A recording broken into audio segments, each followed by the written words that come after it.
Bienvenue dans Le Monde selon l'IFRI, un podcast de l'Institut français des relations internationales. Je suis Marc Ecker, directeur exécutif de l'IFRI et rédacteur en chef de la revue Politique étrangère. L'objectif de ce podcast est de vous donner un aperçu de la richesse de la production de l'IFRI et de transmettre des clés de compréhension du monde dans lequel nous vivons. Pour cet épisode, j'ai le plaisir de recevoir Camille Lons, qui est directrice adjointe du bureau parisien du European Council on Foreign Relations. Auparavant, elle a notamment été en poste à Bahreïn, où elle était chercheuse associée à l'International Institute for Strategic Studies. Elle vient de publier dans le numéro d'hiver de la revue Politique étrangère un article intitulé « La nouvelle stature diplomatique des pays du Golfe ». Cet article, qui est en libre accès sur le site de l'IFRI, fait partie d'un dossier dédié aux États arabes du Golfe arabo-persique. Camille Lons, bonjour et merci d'avoir accepté de venir à ce micro. Bonjour, merci à vous. Je vais commencer par citer un extrait de votre article qui permettra de lancer notre conversation. Je cite « En l'espace de 15 ans, les pays du Golfe sont passés du statut de géants pétroliers endormis, comptant sur les rentes et le parapluie sécuritaire américain pour préserver leur régime conservateur des secousses régionales, à celui de puissances régionales influentes et dynamiques aux ambitions mondiales. » Quelles ont été les principales raisons de ce réveil stratégique et géopolitique ? Alors en effet, on a une évolution de la politique étrangère de ces pays qui est assez spectaculaire depuis 10 à 15 ans. Quand je parle des pays du Golfe, alors il y a plusieurs types de pays du Golfe. Là, vraiment, je parle des trois grandes puissances du Golfe, Arabie Saoudite, Émirats et Qatar.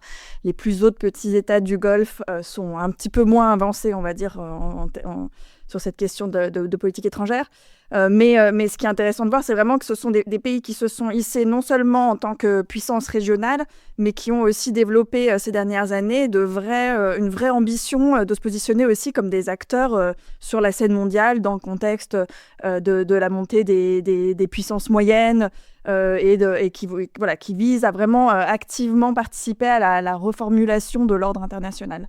Et il y a plusieurs facteurs, je dirais, il y a 4 grands facteurs, je pense, qui vraiment expliquent ce tournant ou cette évolution très rapide de leur politique étrangère et qui correspondent tous un petit peu au début des années 2010. Il y a les printemps arabes sur vraiment la question régionale. Il y a l'évolution de la posture américaine et de la relation de ces pays avec les États-Unis. Il y a les transitions énergétiques à l'échelle internationale et donc cette fois un facteur plus géoéconomique. Et enfin, le 4e facteur, c'est, je dirais, un facteur plus interne qui est l'émergence d'une nouvelle génération de leaders dans le Golfe plus ambitieux et donc avec une façon de faire de la politique étrangère qui est assez différente. Et donc, pour les reprendre, les printemps arabes, c'est vraiment cette notion d'évolution très rapide du contexte régional dans lequel les pays du Golfe se situent et qui a été vraiment un électrochoc pour les leaders du Golfe. C'est-à-dire qu'ils ont vu un certain nombre de pays et de régimes qui avaient été en place parfois depuis des années, voire des décennies, qui se sont effondrés très rapidement sous la pression populaire. Et donc, ça a posé une vraie question de peur de contagion en fait de ces révoltes-là dans le Golfe. Et d'ailleurs, c'est ce qui s'est passé à Bahreïn. Oui, avec une intervention militaire de l'Arabie Saoudite. Exactement. Et donc, il y a une vraie peur de contagion et de stabilité pour leur propre régime. Et donc, c'est les printemps arabes. Alors, les pays du Golfe avaient déjà été un petit peu influents dans d'autres crises régionales par le passé, la guerre en Irak, la guerre du Golfe, etc. Mais c'est la première fois vraiment qu'on les voit intervenir très directement, notamment en déployant des fonds, des outils financiers assez massifs pour influencer directement les transitions politiques dans un certain nombre de ces pays. Et en plus avec des interventions différentes, c'est-à-dire avec le Qatar qui s'est positionné assez différemment, enfin on reviendra dessus, de l'Arabie Saoudite et des Émirats. Donc vraiment les printemps arabes, gros tournant avec une vraie prise en main par les pays du Golfe de leur environnement régional. Deuxième élément, donc je parlais de la posture américaine, et ça aussi ça s'est passé un petit peu au moment des printemps arabes, c'est-à-dire que les pays du Golfe en ont beaucoup voulu, notamment l'administration Obama, qui n'est pas forcément intervenue, notamment au moment de la chute de Moubarak en Égypte. Et donc ils ont vu ça un petit peu comme une trahison de la puissance américaine qui était censée justement maintenir ces régimes en place. Et ça vient se mêler à un discours plus général des États-Unis, vers la même période aussi. C'est le moment aussi où les États-Unis commencent à parler de pivot vers l'Asie, d'une volonté de se retirer partiellement du Moyen-Orient. Donc il y a une vraie anxiété pour les pays du Golfe sur la relation avec les États-Unis, qui est vraiment un pilier de leur stabilité. C'est lié aussi donc à la question des transitions énergétiques, parce que l'une des raisons aussi pour laquelle les États-Unis commencent à parler de pivot vers l'Asie et de retrait du Moyen-Orient, c'est parce que pendant très longtemps, les États-Unis étaient très dépendants des hydrocarbures du Golfe. Ils le sont de moins en moins. Les années 2010, c'est le moment du grand boom de la révolution du gaz de schiste aux États-Unis. Donc, il y a aussi cette dimension géoéconomique qui change complètement les rapports de force et d'interdépendance et qui est encore une fois assez crucial pour les pays du Golfe, parce que c'est le pilier à la fois de leur relation avec les États-Unis, avec les grandes puissances, de leur influence sur la scène internationale, de leurs revenus en fait, et de leur stabilité en tant que régime. Parce que c'est la redistribution de la rente pétrolière qui permet la stabilité de ces régimes-là. Et donc, toutes ces transformations-là les poussent vraiment à repenser complètement comment ils peuvent reprendre en main leur politique étrangère, comment ils utilisent les outils qu'ils ont et les adaptent à un nouveau monde. Donc voilà, donc on a vraiment une grande évolution, et ça qui vient s'ajouter à ce que je disais, c'est-à-dire une nouvelle génération de leaders plus jeunes. Mohammed Ben Salman, il a 31 ans quand il devient prince héritier en 2017.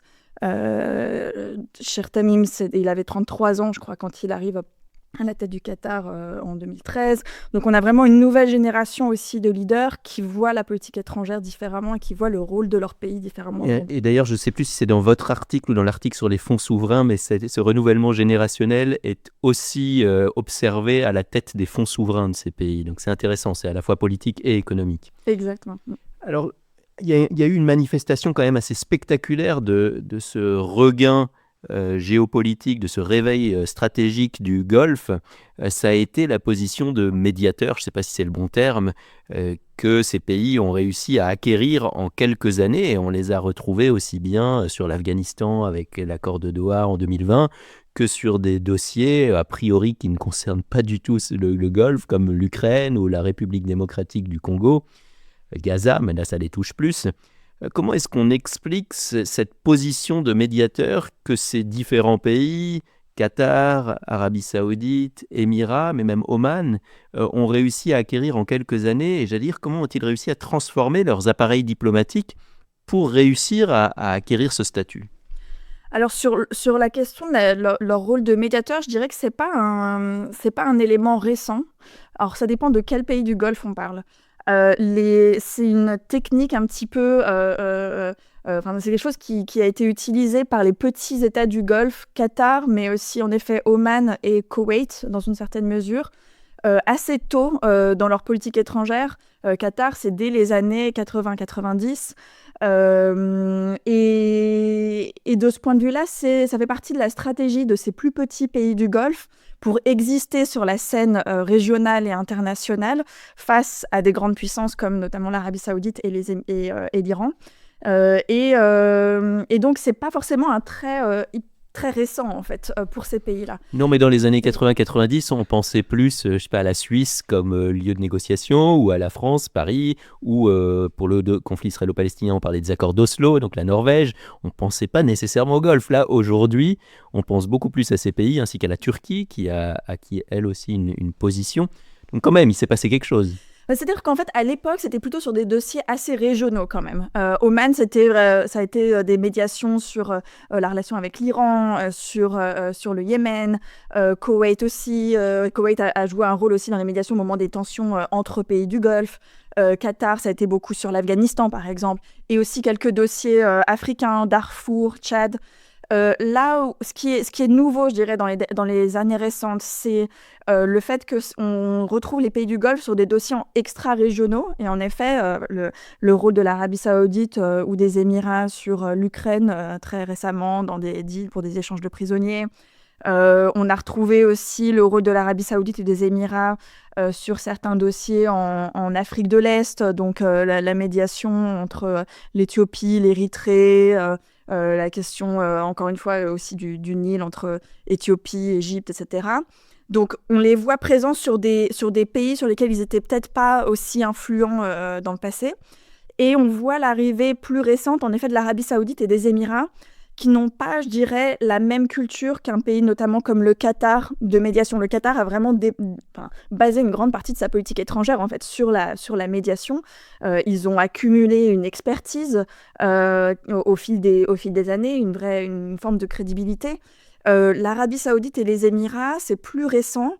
Et on peut se poser la question dans quelle mesure aussi c'est vraiment de la vraie médiation, c'est-à-dire dans quelle mesure ils ont vraiment les compétences, les connaissances sur les conflits sur lesquels ils interviennent, je pense notamment à l'Ukraine. Sur les dossiers Afrique de l'Est, c'était aussi une façon plus de jouer un rôle dans la politique en Afrique de l'Est et dans une partie des développements dans cette région, plus qu'un réel rôle de médiateur, et qui a d'ailleurs été remis un petit peu en question par une partie des pays qui étaient impliqués ensuite dans cette... C'est aussi positionner des pions, en quelque sorte. Exactement. Et donc c'est plus, finalement, on remet plus en cause la neutralité, notamment de l'Arabie Saoudite ou des Émirats dans ces médiations auxquelles ils auraient participé. C'est la raison pour laquelle aujourd'hui la grosse médiation dont tout le monde parle, c'est la médiation entre l'Iran et les US et le rôle potentiel de Riyad dans cette médiation. Côté iranien, il y a une forme de méfiance parce que d'un côté, les Saoudiens seraient bien positionnés pour faire cette médiation-là parce qu'ils ont de l'influence à Washington, et en même temps, c'est pas un acteur neutre en fait. Et pour une médiation, il faut un acteur neutre. Donc, quand on parle de médiation, je pense qu'on parle de différentes choses. Quand on parle de plus petits pays du Golfe comme le Qatar ou d'acteurs comme l'Arabie Saoudite ou les Émirats. Et puis le Qatar, dans le cas de l'Afghanistan par exemple, a aussi été présenté comme un pays islamiste, pouvant parler à d'autres islamistes. Ça a été le cas pour le Hamas aussi. Ce qui nous amène à la question suivante, qui est en fait celle des divisions à l'intérieur de cet ensemble qu'est le Golfe, puisque jusqu'à présent on en a parlé comme un tout un peu monolithique, même si vous y avez fait allusion pendant les printemps arabes, les positions n'étaient pas les mêmes. On se souvient tous, je pense, de la crise du Golfe de 2017 qui avait opposé le Qatar à l'Arabie Saoudite et aux Émirats. Est-ce que vous pourriez nous présenter, s'il vous plaît, les principaux facteurs de cette compétition régionale ? Alors tout à fait, il y a des facteurs déjà assez anciens, et c'est toujours intéressant de garder un œil sur le fait qu'il y a toujours eu des frictions entre pays du CCG depuis la création de ces pays dans les années 70. CCG, Conseil de coopération du Golfe. Tout à fait, pardon. Et un manque un petit peu de confiance, un petit peu structurel, avec souvent des disputes aussi sur même territoriales. À peu près tous les pays du Golfe ont des disputes territoriales les uns avec les autres, des tensions et des rivalités aussi entre les familles, etc., les grandes familles régnantes du Golfe, et qui donc sont un petit peu la trame de fond qui sont restées et qui expliquent en partie les rivalités encore actuelles. Mais ce que je dirais, ce qui est le facteur le plus important en fait, pour comprendre les rivalités entre pays du Golfe, c'est déjà la dynamique entre grands pays du Golfe, l'Arabie Saoudite, et les petits États du Golfe, qui ont toujours été dans une dynamique de tenter de... à la fois, ils sont proches de l'Arabie Saoudite quand même, comme faisant partie de ce bloc, et en même temps, une crainte de se retrouver absorbé un petit peu par la puissance saoudienne, et donc une tentative toujours par les différents petits États du Golfe de trouver un équilibre entre l'Arabie Saoudite et notamment l'Iran, et donc de développer une politique étrangère qui est un petit peu une politique d'équilibriste entre ces deux grandes puissances rivales. Le Qatar, notamment, à partir des années 90, a beaucoup joué là-dessus, c'est-à-dire a essayé de développer une politique étrangère assez indépendante, notamment de l'Arabie Saoudite, en développant des relations diverses dans la région, en se positionnant différemment sur certains dossiers régionaux, aussi en jouant la carte de la relation avec les États-Unis et de la base américaine à l'Udeid, qui fait partie un petit peu de cette façon de se protéger en fait du partenaire saoudien. Et donc cette indépendance croissante du Qatar a déplu de plus en plus aux Saoudiens. Et elle a vraiment éclaté, elle est devenue très visible au moment des printemps arabes, où le Qatar voyait en fait dans les printemps arabes une opportunité pour justement développer des réseaux dans toute la région et gagner en influence, notamment à travers les réseaux des frères musulmans. tandis que l'Arabie Saoudite et les Émirats étaient plutôt dans une force de réaction un petit peu au printemps arabe et voyaient au contraire les frères musulmans comme plutôt une menace existentielle, même pour la stabilité de leur propre régime. Et donc il y a vraiment une grosse séparation qui s'est faite dans les positionnements et la vision régionale entre le Qatar et ces deux autres puissances du Golfe, et qui s'est amplifiée jusqu'à... alors il y a eu une première crise en 2014 et une vraie rupture en 2017. Après, ce qui est intéressant, c'est de voir que depuis, donc, il y a eu Alula, donc les accords d'Alula, un rapprochement, une paix, on va dire, entre les différents pays du Golfe en 2022. Il y a eu un effet un petit peu de transformation de cette dynamique, dans le sens où très récemment, notamment la frappe israélienne sur Doha, a joué finalement un rôle un petit peu de resserrement des rangs entre pays du Golfe, et donc de rapprochement entre Doha et même les Émirats et l'Arabie Saoudite, qui est assez visible. Et ce qu'on voit plutôt ces dernières années, c'est au contraire la montée des frictions, des rivalités plutôt entre l'Arabie Saoudite et les Émirats, qui sur des questions régionales sont plutôt... ont une vision un petit peu complémentaire, mais ont des frictions à la fois géoéconomiques, parce qu'il y a la montée géoéconomique de l'Arabie Saoudite dans la région qui fait concurrence directe à Dubaï, et parce qu'il y a des dossiers type Soudan et puis Yémen qu'on voit en ce moment, où les deux pays continuent d'avoir des frictions assez importantes. Oui, sur les questions économiques, c'est effectivement visible quand on va sur place. Quand on va à Riyad, ça construit partout. Et puis, il y a des avantages fiscaux notamment qui sont attribués à des entreprises internationales pour tenter de les attirer. Et c'est clairement dans une logique de compétition face aux Émirats et à Dubaï en particulier. Et donc, il y a une volonté d'attirer des entreprises qui sont actuellement à Dubaï et de les faire venir à Riyad. Et pour ce qui est des conflits, effectivement, on retrouve ces acteurs sur des positions parfois opposées, même si pour le Soudan, les deux pays, Arabie Saoudite et Émirats, se retrouvent dans le Quad, qui est un format qui est censé essayer de trouver une forme de solution à ce conflit extrêmement compliqué. Vous avez évoqué très brièvement la frappe sur le Qatar, sur Doha, qui a trait donc à l'extension régionale de la guerre à Gaza. J'aimerais d'abord qu'on parle de la guerre à Gaza en tant que telle. Et plus particulièrement, commençons peut-être par les réactions des pays du Golfe aux attaques du 7 octobre 2023. Alors, comment ces différents pays ont-ils réagi après cette attaque du Hamas en territoire israélien ? Alors, l'attaque du 7 octobre et ce qui a en suivi a mis les pays du Golfe dans une position assez inconfortable, parce qu'on sait que depuis quelque temps, ils étaient plutôt dans une dynamique de rapprochement d'Israël. Alors, certains avaient sauté le pas, les Émirats avaient signé les accords d'Abraham pour une réelle normalisation avec Israël, et d'autres étaient en cours, on va dire, de rapprochement. L'Arabie Saoudite, notamment, avait vraiment cette carte sur la table comme quelque chose vraiment d'important et sur lequel elle voulait avancer. Et disons que tous les pays du Golfe étaient dans une lancée plutôt jusqu'au moment du 7 octobre d'apaisement des tensions régionales, de rapprochement d'Israël et de mise un petit peu sous le tapis d'un certain nombre de dossiers régionaux compliqués, et notamment le conflit israélo-palestinien. Et là, l'attaque du 7 octobre en fait, a remis sur le devant de la scène ce conflit que dont les pays du Golfe ne voulaient plus trop entendre parler. Et ils se retrouvaient pris entre un certain nombre de priorités régionales, avancer sur les visions 2030, avancer dans leurs relations avec les États-Unis, et en même temps une pression quand même à devoir réagir et se positionner en tant que leader quand même du monde arabo-musulman, ou en tout cas c'est ce à quoi ils aspirent, et ne pas laisser ce rôle-là à l'Iran ou à la Turquie, et donc s'emparer de la cause palestinienne. Et puis il y a surtout une pression populaire assez forte. La cause palestinienne, c'est encore très, très important dans tout le Moyen-Orient, et y compris dans le Golfe. Peut-être un petit peu moins fort aux Émirats, mais en Arabie Saoudite, il y a une vraie question de stabilité du régime. Quand on parle de cause palestinienne, c'est quelque chose qui touche encore beaucoup une grande partie de la population. Et donc, dans les réactions au 7 octobre, on avait à la fois une condamnation de l'attaque et du Hamas. En même temps, comme très rapidement, Israël a commencé à faire des frappes, à conduire des frappes sur la bande de Gaza.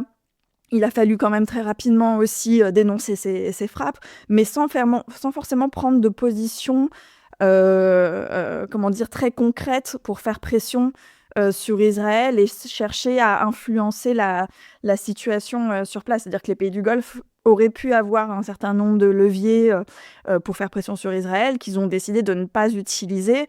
Les Émirats n'ont pas remis en question jusqu'à présent les accords d'Abraham. Ils les ont plutôt liés à la question de la Cisjordanie. J'ai échangé récemment avec une personnalité des Émirats qui me faisait remarquer que la seule fois qu'ils ont employé l'expression ligne rouge, c'était au sujet d'une possible annexion de la Cisjordanie, ce qui était intéressant. Et quand j'ai demandé ce que l'expression ligne rouge voulait dire en termes de remise en cause des accords d'Abraham, la réponse n'était pas évidente, on va dire. C'est-à-dire que c'était comme ça qu'ils avaient vendu les accords d'Abraham à l'époque. Ils avaient vendu les accords d'Abraham en disant c'est la façon de geler l'annexation de la Cisjordanie. Et donc, ils attachent les accords d'Abraham au fait de garder une Cisjordanie existante. Mais le problème, c'est que l'annexation, elle est en cours. Et donc, à partir de quand on considère qu'Israël a franchi ou pas la ligne rouge, c'est ça qui est un petit peu compliqué aujourd'hui pour les Émirats. Les Émirats veulent garder, en fait, la relation avec Israël, parce que c'est quand même ça qui leur donne certains leviers auprès d'Israël, c'est ça qui leur donne certains leviers, même aussi dans la relation avec les États-Unis. Et donc, c'est pas une carte qu'ils ont envie de lâcher trop rapidement. Et donc, ils se retrouvent un petit peu pris dans ce problème ils ont mis une ligne rouge, et cette ligne rouge est en train d'être violée. Donc, à partir de quand ils considèrent qu'il faut prendre action? Et c'est ça qui les met dans une situation un petit peu compliquée. Et le discours sur Gaza, c'était appel au cessez-le-feu, insistance sur l'aide humanitaire, et effectivement rien de précis non plus sur le jour d'après, quoi. C'est ça, c'est-à-dire que ça a été beaucoup de positionnements, on va dire, rhétoriques. Le Qatar, c'est celui qui a quand même joué le rôle le plus direct, on va dire, en termes de médiation, parce qu'il y a le bureau politique du Hamas à Doha, et donc il y a ce levier. Et encore, le Qatar s'est retrouvé aussi sous pression, y compris américaine, pour ce rôle-là, pour avoir hébergé des leaders politiques du Hamas.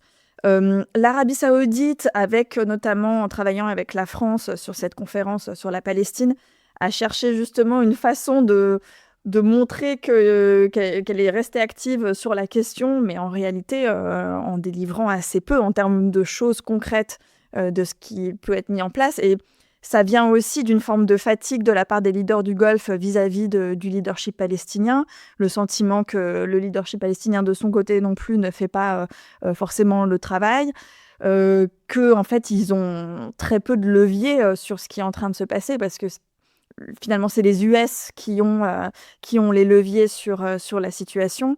Et tant que les États-Unis ne mettent pas de limite particulière à Israël, il est très difficile pour eux de changer en fait, la situation sur le terrain. Et donc, la position des pays du Golfe, c'est un petit peu de se dire... On est obligé rhétoriquement quand même de se positionner sur ce sujet-là parce que c'est un sujet qui reste important, mais ils sont plus prêts aujourd'hui à prendre des risques et à perdre un certain nombre d'intérêts qui sont prioritaires pour la cause palestinienne.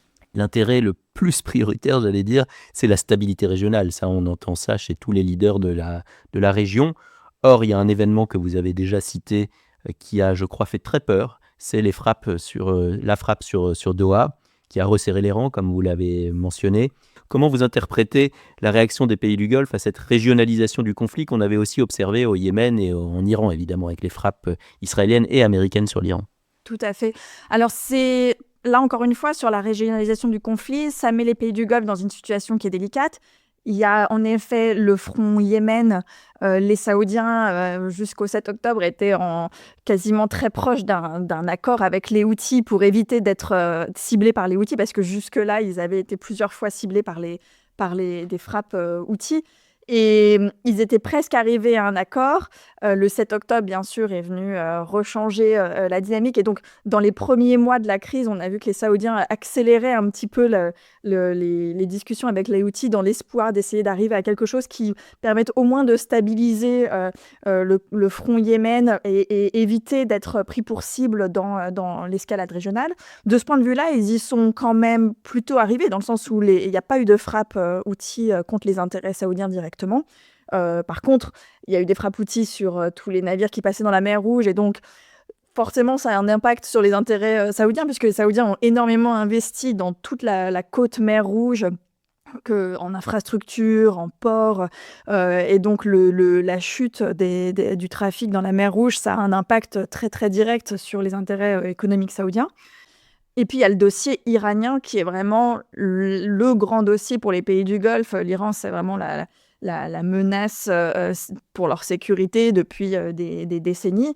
Et là, on a un renversement complet de la situation sur lequel les pays du Golfe essayent de s'adapter du mieux qu'ils peuvent. C'est-à-dire qu'il y avait déjà eu un renversement de leur position vis-à-vis de l'Iran, où depuis 2023, notamment avec l'intermédiaire de la Chine, et donc dans cet accord Chine, Arabie Saoudite, Iran, les pays du Golfe étaient passés d'une politique qui était très offensive vis-à-vis de l'Iran, en faisant du lobbying à Washington pour mettre un maximum de pression sur Téhéran, à une politique au contraire de ouvrir leurs propres canaux diplomatiques avec l'Iran, parce que manque aussi de confiance dans l'allié américain, et donc plutôt privilégier la voie diplomatique et la désescalade avec l'Iran. Et là, ils se retrouvent dans une situation régionale où d'un côté, ils sont pas complètement mécontents quand même que l'Iran soit affaibli régionalement, mais de l'autre, ils appellent quand même à la désescalade parce qu'ils ont peur des répercussions régionales. Et l'Iran d'ailleurs a dit très clairement, a fait très clairement passer le message auprès des capitales du Golfe que s'il facilitait d'une manière ou d'une autre des attaques américaines ou israéliennes sur le territoire iranien, les représailles seraient assez immédiates.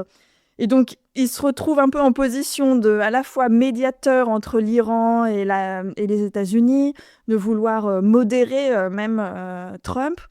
Et en même temps, oui, assez inquiet aussi au moment de l'escalade pendant la guerre de 12 jours, inquiet de jusqu'où irait potentiellement cette escalade. C'est-à-dire que il y avait déjà, au moment des frappes sur les sites nucléaires iraniens, il y avait une réelle crainte des pays du Golfe, même de contagion nucléaire dans la région, juste par la proximité géographique qui est problématique.